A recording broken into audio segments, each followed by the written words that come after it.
Sveiki. Tikiu ir tikiuosi, jog mano pateikiama informacija jums bus aktuali ir naudinga. Štai taip, kaip matote šitame vaizde, atrodo ganėtinai daug žemės ūkio paskirties sklypų, kuriuose tiesiog karaliauja jaunuolynai, gamta atkariauja savo plotus ir siekiant susitvarkyti, pradėti statyti ar dalinti savo sklypus, tenka susidurti su problema, jog reikia iškirsti augančius medžius ir krūmus. Būtent tokiais darbais šiuo metu ir užsiėmame. Valome, tvarkome, formuojame parkus.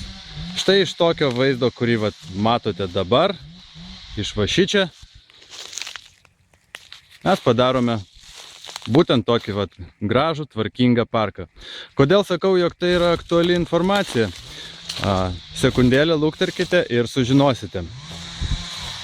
Dažnai žmonės, norėdami statyti savo sklype, kuris yra apžėlęs krūmais, statinius, stengiasi tą sklypą iškirsti maksimaliai visą iki ribų plinai, kad tik tai jisai nebūtų pripažintas kaip miško ūkio paskirties žemė.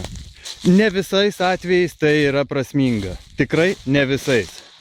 Tuo atveju, jeigu jūs esate vienas ar keli savininkai, yra prasminga pamastyti apie tokį dalyką kaip parko formavimo darbus iš jaunuolyno.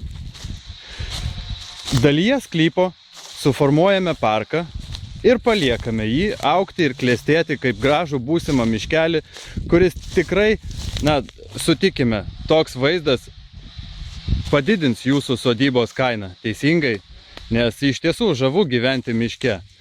Dalyje sklypo, kaip ir minėjau, mes padarome parką, o likusią sklypo dalį, kuriame planuojate vykdyti statybas, galime kirsti plynai. Iškertame plynai, kaip va čia, padarome aikštutę, susitvarkome.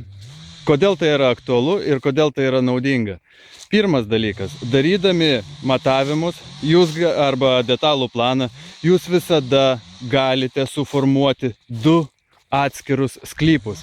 Teisingai? Vieną sklypą mes paliekame iškirstą, tokį paliekame keletą pušaičių įdomumo dėlį, kad tiesiog gražiau atrodytų prie namų. Ir formuojame du atskirus sklypus.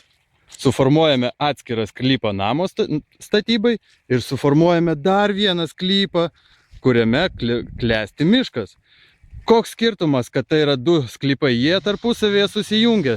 Skirtingi jie yra tik tai dokumentuose, o jūsų sodybos vertė, patys pagalvokite, ar plynam lauke gyventi, ar gyventi miško apsuptyje.